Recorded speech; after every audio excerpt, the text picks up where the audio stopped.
The last time I was here, I gave a kind of a theoretical talk on the Black Panther Party and their their lineage of revolutionary socialism and Marxist-Leninism. But this evening, it's going to be a little bit more casual as I discuss Malcolm and how the current thread has borrowed from Malcolm and has been inspired by Malcolm and continues to carry on Malcolm's legacy. Yesterday morning, May 19th, was the 91st revolutionary birthday of Brother Minister El Hajj Malik El Shabazz, Brother Malcolm X. He was born May 19th, 1925. Brutally assassinated February 21st, 1965. And it would be just like Malcolm to request upon us to not only lift up his name, but also the name of Yuri Kochiyama, a good friend of Malcolm, and also a supporter and good friend of the Black Panther Party as well. The name Sister Lorraine Hansberry. That's right. Some love. And certainly Ho Chi Minh. And I think Brother Malcolm would also pull my coattail to say, Lamont, you forgot one important name that isn't as so-called revolutionary, but certainly deserves to be recognized, and that is Sister Grace Jones as well, May 19th. And anything that is creative, anything that is black, that is bold, that is brilliant, is revolutionary really just in its existence. Though you may not be raising a black fist, to do the things that she did was also very revolutionary. This would be the same Malcolm X who had also evolved to teach and to encompass the notion, I for one will join with anyone. I don't care what color you are as long as you want to change these miserable conditions. The same Malcolm who would tell me to celebrate all the collection of revolutionaries. Unfortunately, comrades, we're still living many of these same conditions, same miserable conditions. The same conditions that Malcolm was preaching about in 1964 and 1965. Racism and Jim Crow legal practices, police murders of black men, black women, and black children, church bombings and mass incarceration, poor housing, and third-class living conditions, not only here throughout Brooklyn and Manhattan and New York, but also certainly down south and all over the U.S. Was Malcolm not talking about these very same issues 50 years ago, as we heard earlier? Yes, he was. And of course, Tamir Rice is no different than Emmett Till. Right. So we see the lineage is 50 years from 1965 to 2015. The same poverty now is the same poverty then. The same imperialism, the same police state. Thankfully, though, those same conditions exist today. Brother Malcolm did leave a blueprint for us to follow. Notice I said blueprint versus a winning path, right? A blueprint still has to be executed. A blueprint still has to be constructed through work and collective struggle and organizing. And I think that's the time that we're living in right now. A renewed period of work and a renewed period of struggle. A new generation of young freedom fighters have stepped up, comrades. And they're even younger than I. We have a comrade right here, 21 years old. Teenagers, 20. Had a sister soldier who came to Baltimore with us, who was 16 and ready to fight, a young soldier. And I think what's most kick-ass about this new generation is that Brother Malcolm is right in the swing of all of this, right back in the front lines from the depths of his grave. Believe it or not, comrades, other than maybe Beyonce, right? Does anyone know who Beyonce is? Yeah. I don't think heard of her, right?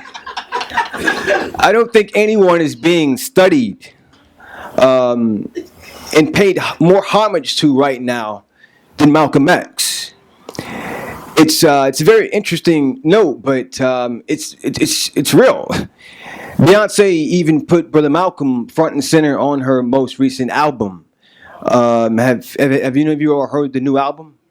Lemonade. Okay, all right, okay. So, for those of you, it's Lemonade. And lemonade as in how black folk, black women, black children, black men have always taken America's lemons and taken those lemons and made lemonade out of the very existence of our lives, made it into something sweet that people would like and enjoy, right? And the album features Malcolm X live, as if he were almost talking in your left ear, and he says, "The most disrespected person in America is the black woman. The most unprotected person in America is the black woman. The most neglected person in America is the black woman." And I tell you, comrades, to hear that for the first time on the album, as I'm watching the video, the digital album, it really just kind of sent shivers to my body. And it's something about his voice, the pitch, all that. It's just the power, the resistance, it's all there. And she placed that on her album. And I couldn't help but to think of Sandra Bland, murdered by police in a Texas jail cell, Rakia Boyd, and 7-year-old Ayanna Stanley Jones, murdered by the Detroit Police Department while she was sleeping. And for all the criticism she receives, to put Malcolm on your album as kind of a pop star, as an international icon, just to do that is revolutionary. It is. And I want to break this down because, I have a 6 and an 8-year-old daughter, so to speak, that I'm taking care of, two daughters. And I think you would have to see the potential of this to really understand its power. When you have not only black girls, but girls of color all over the world, as young as 6 years old, now Googling Malcolm X on their phones and their iPads, reading about him, writing about him, learning about him, not in the public school system, but on their own independent, free-thinking, revolutionary terms. Right here in Manhattan, I'm pretty sure right now, somewhere, there's a crew, a posse of 12 and 13-year-old black girls who are braiding each other's hair right now, talking about the introduction on Beyonce's Lemonade, Malcolm's sampled voice. That's happening right now in 2016, and I think we really have to kind of be creative about how we really imagine that and the ramifications of that politically and intellectually. And that's the kind of enthusiasm that we have not seen for Malcolm X in probably 40 years, comrades.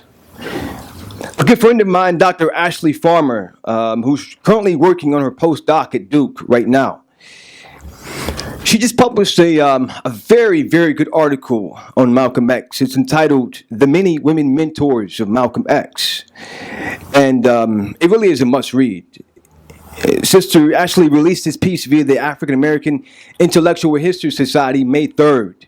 And ever since, it's been going viral via Twitter, Facebook, and it's something because you knew Malcolm was in Ferguson in 2014 because the foot soldiers were talking about him, and you knew Malcolm was in Baltimore in 2015, but to have Malcolm now being talked about in the academy at the Ivy level, to me, that means that there's some good conversations going on from the ground all the way on high.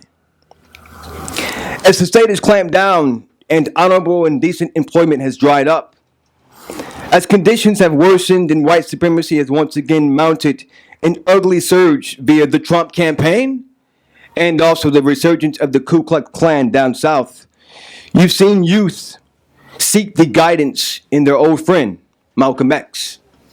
The youth in Ferguson, the youth in Baltimore, the youth in Palestine. Black girls and black boys discovering Malcolm X for the first time. I think the reasons he has reemerged are multifaceted. Not only was Malcolm ahead of his time regarding the role of women in women's liberation, Malcolm was thinking, traveling, and organizing internationally in the early 1960s. Long before social media, Twitter, the internet, Instagram. Now, of course, those things helped us mobilize and continue to help us mobilize and organize today. But Malcolm did not have that. But he did organize a very similar network for himself globally. Cuba, Ghana, Egypt, Algeria. Interestingly, when I was in Lebanon last year for the International Forum for Justice in Palestine, it was the youth in Algeria, the youth in Tunisia, who really took a liking in conversation about Malcolm X. And I learned firsthand that Malcolm is still very much so a bridge of internationalism, revolutionary internationalism worldwide. When Malcolm stated in 1964 that it is incorrect to classify the revolt of the Negro as simply a racial conflict of black against white, or as purely an American problem. Rather, we are today seeing a global rebellion of the oppressed versus the oppressor, the exploited against the exploiter. I think the youth really took to that then, and it's so obvious that the youth are taking even more to it now. This renewed brand of international solidarity was no question inspired by Malcolm X as early as 1959. There's also another recent phenomenon that was inspired by Malcolm X. One of the current and very beautiful aspects of the Black Lives Matter movement is this emphasis on things that are black. And for me, it's a big deal because I wasn't born during the 60s. I was born in 79, and I didn't catch any of the Afro movement and any of the Black arts movement, right?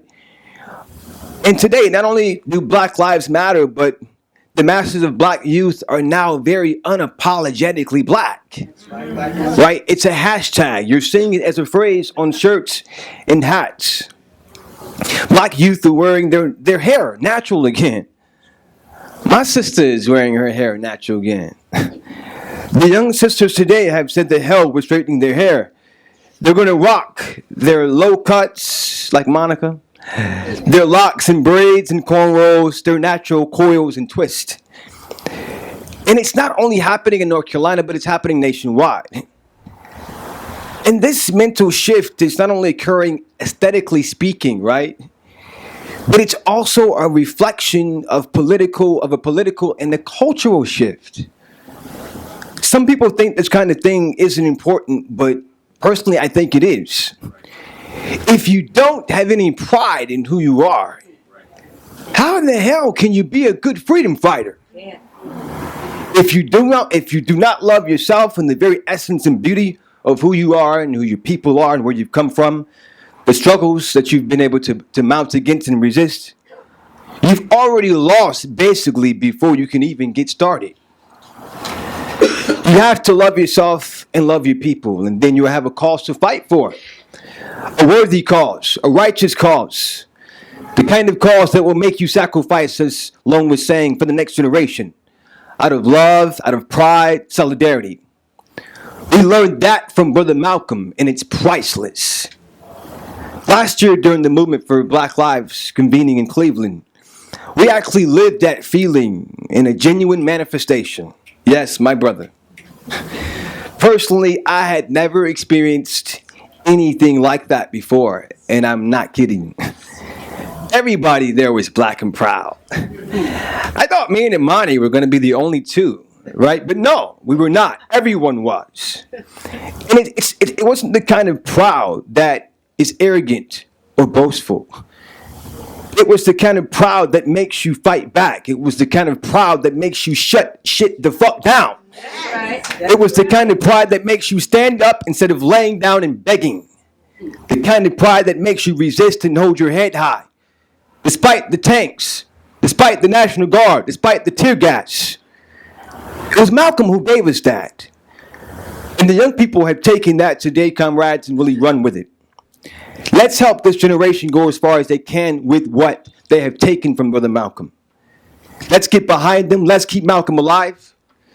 In the words of El-Hajj Malik el-Shabazz, the future belongs to those who prepare for it today.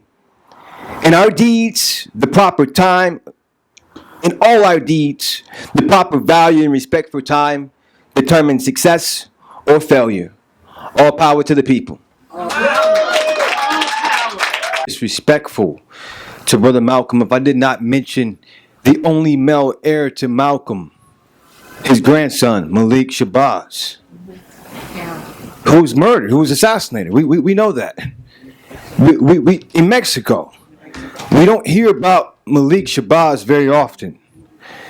But as I was going on the delegation with Sarah and Ramsey and Cynthia to Libya, I'm sorry, to Syria and Lebanon, I thought about how just a few weeks after Malik Shabazz came back from a delegation with Cynthia McKinney in Libya, here he was in Mexico being assassinated.